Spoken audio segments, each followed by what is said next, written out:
امام جعفر صادق علیہ السلام کے اصحاب میں سے ایک شخص جو کہ ایک دن سیاہ رنگ کے جوتے پہن کر امام کی خدمت میں حاضر ہوا۔ امام جعفر صادق علیہ السلام نے اس شخص کو دیکھ کر فرمایا کہ کیا تم جانتے ہو کہ سیاہ رنگ کا جوتا تمہارے لیے کتنا نقصان دہ ہے؟ اس شخص نے عرض کیا کہ آپ ہی بتا دیجئے کہ اس کے کیا کیا نقصانات ہیں۔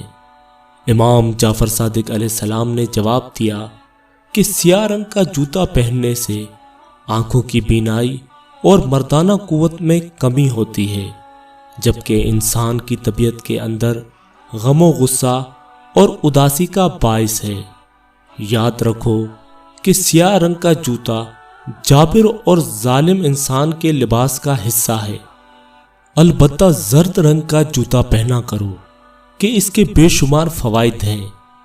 یہ آنکھوں کی بینائی اور مردانہ قوت میں اضافہ کرتا ہے اور غم و غصہ کو ختم کرتا ہے۔ اور یاد رکھو کہ زرد رنگ کا جوتا انبیاء کے لباس کا حصہ ہے۔